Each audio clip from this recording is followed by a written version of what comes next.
I still have my first Bible. I remember when I started going to church, I actually bought it for myself. I didn't know where I was going or what Bible I even bought.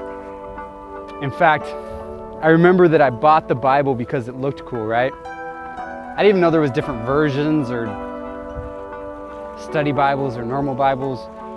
I bought it because really it had a cool cover and it said it was for teens.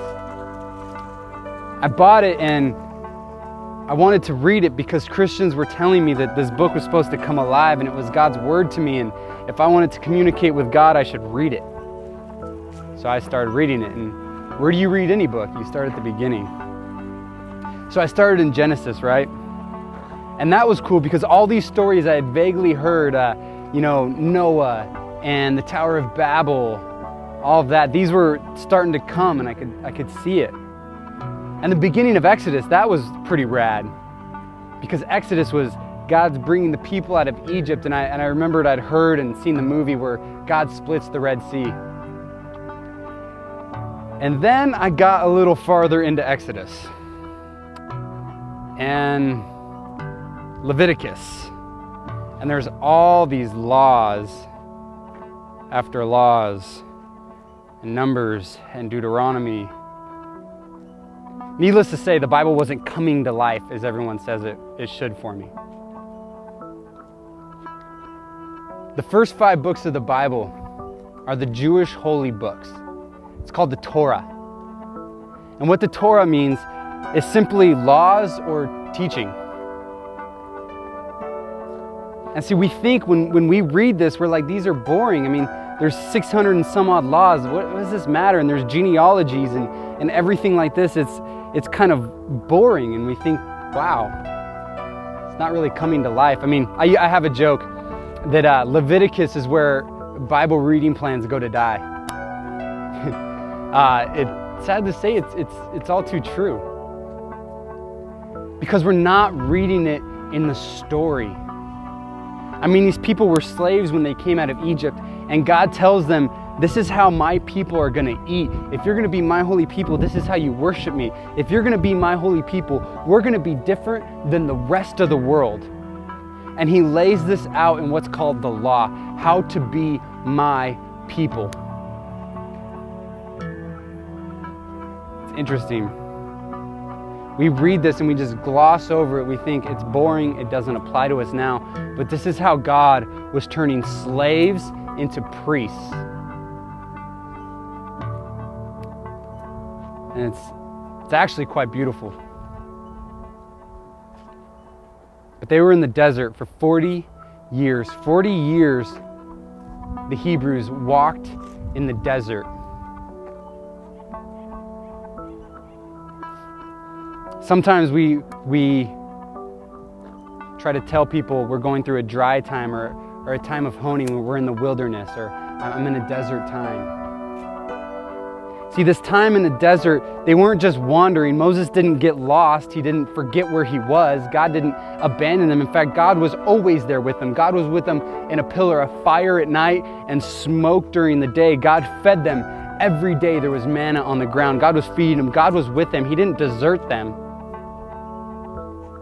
In fact, he was with them more than ever. In fact, their clothes didn't even wear out. For 40 years, God was preparing them. For 40 years, God was turning slaves into priests. And it took 40 years until they were prepared.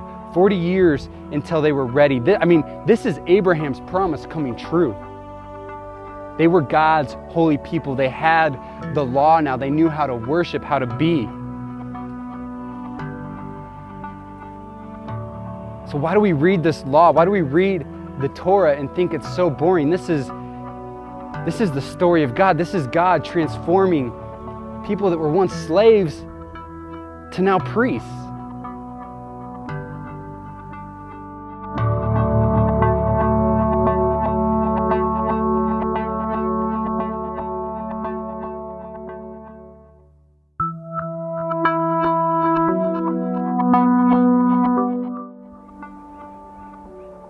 During this time, when they're wandering the desert, the whole Middle East, there's this main trade route. And it goes kind of from Greece all the way to like down present-day Turkey, into Judah and Israel, to Saudi Arabia and into Egypt, right along the Mediterranean Sea. Right there was this trade route. And this trade route was called the Via Maris. And this Via Maris literally means way, like, by the sea, or by way of the sea. And this trade route, its main branch was right through the land of Canaan, right through present-day Israel, where God was telling his people he could go. God was directing his people right into the Via Maris, right into this main artery. I mean, if you wanted to reach anywhere in the known world during that day, you had to go by way of the Via Maris. And the whole time, God is preparing his people to go into this land. Because remember their promise? Remember what God said to Abraham? That the whole story is that I'm going to make you my people to bless all nations. See, God's plan for Israel was to hone them in the desert, to make them his people, to make them holy, set apart, and place them in this land so they could bless everyone, so all the travelers coming through, so they could go out, so the whole world could be affected by Israel. So for 40 years, God says, prepare, I'm preparing you. And then the Torah ends in Deuteronomy, and it ends with God's people, all they have to do is cross the river. All they have to do is cross the river into God's promise, into God's land he's prepared for them. Because once they go in this land, they have the ability to touch the entire world for God. See, God's story, it's our story. God's holy people, Israel, is now us. And they're waiting, and God's saying, I'm making you so you could bless the entire world. I mean, it's all one story, just retold and retold and retold. And the Torah ends with all they have to do is step across the river into God's plan, into his promise for them. All we have to do is step into God's promise for us. Because their story is really our story.